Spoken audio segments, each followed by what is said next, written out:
लद्दाख के noted climate activist Sonam Wangchuk के ऊपर एनएसए लगाया गया था और अब जो है यूनियन गवर्नमेंट ने सेंटर ने सोनम वांगचुक के ऊपर लगाए गए एनएसए को रिवोक किया है। सोनम वांगचुक के ऊपर लगाए गए एनएसए के रिवोक की खबर सुनते ही लद्दाख के अंदर मुख्तलिफ जो है रिएक्शंस आ रहे हैं और सभी लोग इस डिसीजन को वेलकम कर रहे हैं। एक तरफ से लद्दाख के अंदर apex body Kargil democratic alliance के द्वारा 16 तारीख को बंद का कॉल दिया गया है। इस बीच इस खबर को किस तरह से देखते हैं? एपेक्स की तरफ से लगातार प्रेस कॉन्फ्रेंस और मीडिया बाइट सामने आया है। करगिल डेमोक्रेटिक अलायंस के को चेयरमैन अफजल करगिल से हमारे साथ ज्वाइन कर चुके हैं। सर, सबसे पहले गवर्नमेंट के इस डिसीजन को आप कैसे देखते हैं? बिस्मिल्लाहिर्रहमानिर्रहीम। हम सोचते हैं ये एक स्टेप फॉरवर्ड है, वेलकम करते हैं इस स्टेप को, लेकिन ये इनकम्प्लीट है क्योंकि ये जो रिवोकेशन है, इस रिवोकेशन में इन्होंने एक चीज़ कहा है कि हम एनएसए को रिवोक करते हैं, डिटेंशन को रिवोक करते हैं। इस रिवोकेशन में ही एमएचए ने जो की है वो शायद सुप्रीम कोर्ट में जिस तरह से केस चल रहा है और फाइनल स्टेज पे है, 17 तारीख के जजमेंट से पहले वो सोच रहे थे कि इनको फजीहत होगी, उस फजीहत को छुपाने के लिए इन्होंने ये जल्दबाजी में कदम उठाई है। अगरचे हम लद्दाखियों के लिए एक बहुत बड़ी कदम है, इस सेंस में एक बड़ी कदम है क्योंकि इस रिवोकेशन से पता चला कि 24 तारीख को जो कुछ हुआ उसके बाद जितने भी एलिगेशंस लगाए गए लद्दाखियों पे, देशद्रोही होने का, एंटी नेशनल होने का, पाकिस्तान और चाइनीज़ एजेंट होने का, और इसके बाद 80 से ज़्यादा लोगों को डिफरेंट केसेस में मुख्तलिफ धाराएं लगा के इन्हें गिरफ्तार करके, अभी भी दो हमारे प्रोमिनेंट लीडर डल्डन नमगेज जो फॉर्मर लेजिस्लेचर हैं, स्मल्ला जो फॉर्मर काउंसलर्स हैं, इनको अभी भी डिटेन करके रखा हुआ है, और बाकी जो 78 ऑलमोस्ट 78 के आसपास जो डिटेनीस जो रिहा हुए हैं वो बेल पे रिहा हुए हैं। 80 से ज़्यादा लोग इंजर्ड हुए हैं और क्रिटिकल इंजर्ड हुए हैं, और शायद इसमें से कुछ लोग ज़िंदगी भर उसी इंजरी से इनको साथ साथ चलनी पड़ेगी। और उन सबों से बढ़ के जो 4 अजीज़ जवानों की जानों का नजराना लद्दाखियों को देना पड़ा, इन अजीज़ों ने दे दी है।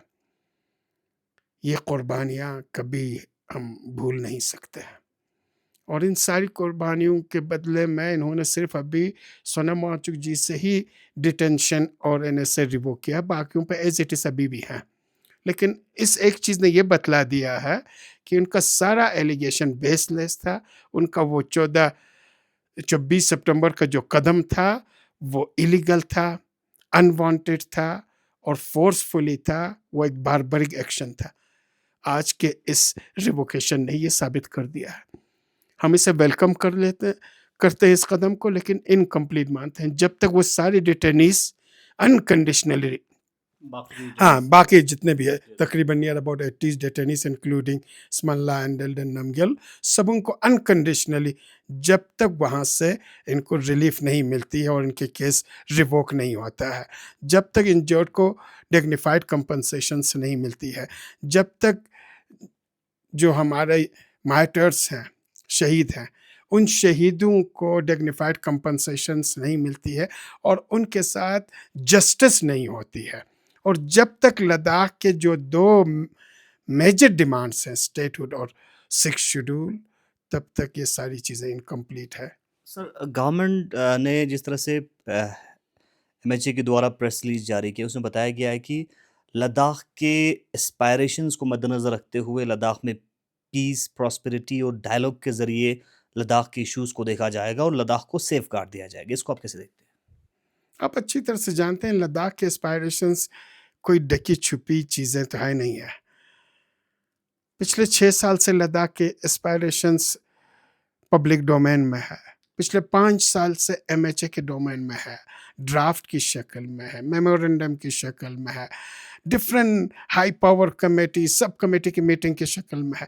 एस्पायरेशन सभी को पता है, किस टाइप के प्रॉस्पेरिटी चाहते हैं, किस तरह के डेवलपमेंट चाहते हैं, वो सारी चीज़ें उनके पास है।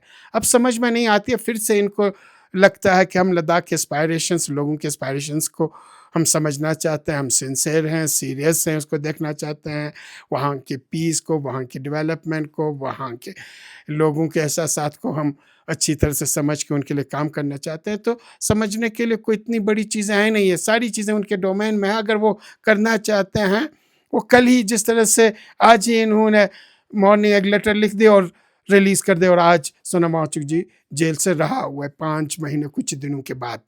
तो अगर ये करना चाहे तो कर सकते हैं, within the stroke of a pen, एक कलम के नोक पे ही आराम से कर सकते हैं।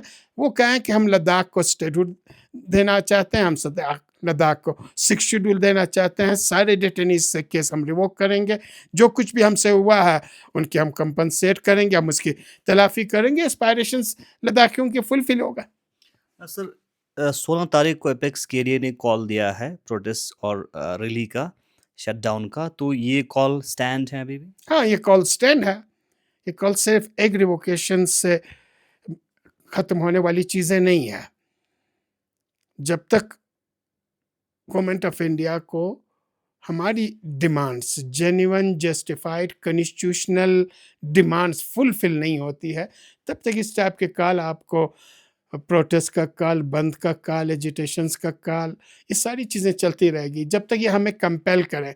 यहाँ से हमें कहते हैं कि आप एजिटेशंस मत करें, आप प्रोटेस्ट मत करें, हम बात करना चाहते हैं, डायलॉग करना चाहते हैं। जब डायलॉग के टेबल पे बैठ जाते हैं तो कहते हैं, लास्ट में कहते हैं हम 10 दिन के अंदर मीटिंग बुलाएंगे, और वो 10 दिन 5-6 महीने गुजर जाती है, नहीं आती है। फिर ये हमें मजबूर कर देते हैं, दीवार पे लगा के मजबूर करते हैं। जब तक हम प्रोटेस्ट नहीं करेंगे, जब तक हम कॉल नहीं दे देंगे, बंद नहीं करेंगे, धरना नहीं दे देंगे, तब तक इन्हें होश ही नहीं आती है।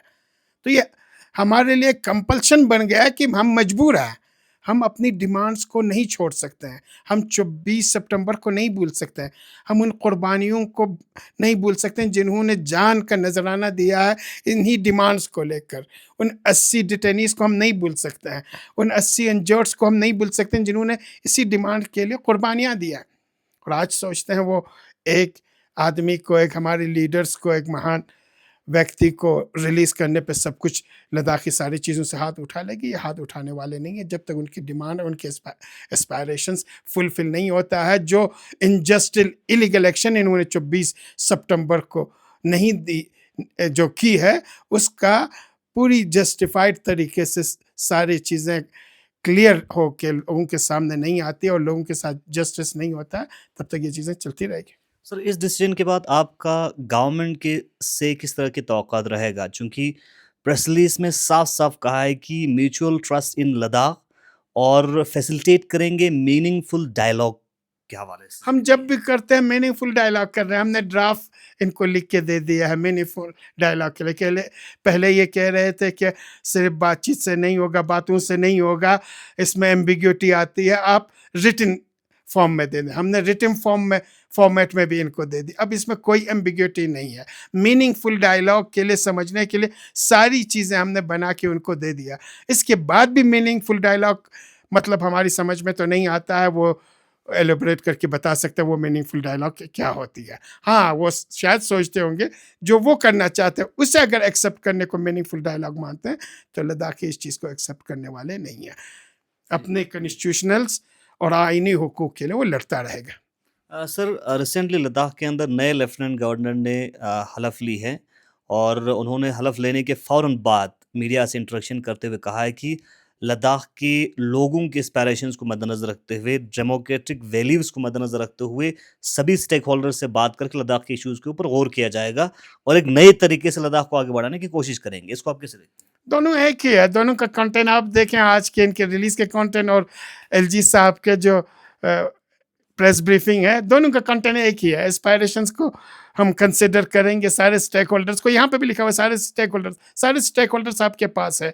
एपेक्स और केडीए की पूरी लीडरशिप आपके पास हाई पावर कमेटी में है। वही स्टेक होल्डर्स ने ही आपके पास वो ड्राफ्ट दी है, वो रिटन डॉक्यूमेंट्स आपको पास दे रखा है, जिस डॉक्यूमेंट्स के ज़रिए लद्दाखियों के डेमोक्रेटिक राइट और कॉन्स्टिट्यूशनल सेफगार्ड फुलफिल हो सकती है। जिस ड्राफ्ट के ज़रिए लद्दाखियों ने एक सपना देखा है प्रॉस्पेरिटी का, डेवलपमेंट का, तरक्की का, उन्नति का, उसी चीज़ों को हम फुलफ़िल करने के लिए कह रहे हैं। चाहे वो एलजी साहब अभी प्रेस ब्रीफिंग दे दें, चाहे वो रिवोकेशंस के उसमें नोटिफ़िकेशंस में गवर्नमेंट ऑफ एमएचए की तरफ से दे दें। जब तक कंक्रीट तरीके से इन चीज़ों पे बातें नहीं होती है, मैं सोचता हूँ कि ये सारी चीज़ें मीनिंगलेस हैं। सर, एपेक्स केडिया के क्या किस तरह की बातचीत हुई है इस डिसीजन के बाद? कंटिन्यूअस हमारी बातचीत है, अभी भी थोड़ी देर पहले मेरा एपेक्स के को-चेयरमैन साहब से बात हुई है। वो यहाँ से एलजी साहब और चीफ सेक्रेटरी साहब प्रेशर लगा रहे हैं कि किसी तरीके से आप 16 तारीख को ये धरना, ये प्रोटेस्ट और ये बंद आप मत करें। तो ये टैक्टिक्स जो ये लोग चला रहे हैं, हम उनसे निवेदन करते हैं कि ये बंद कर दें।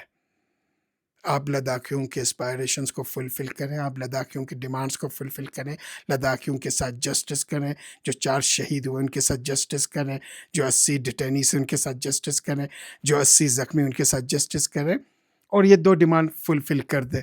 बाकी इस तरीके से एक को बुला के धमकियाँ देना, प्रेशर करना, आप इसको स्क्वीज़ कर लेना, उसके बाद डेवलपमेंट का दुहाई दे लेना, ये सारी चीज़ें ओछे हथकंडे हैं।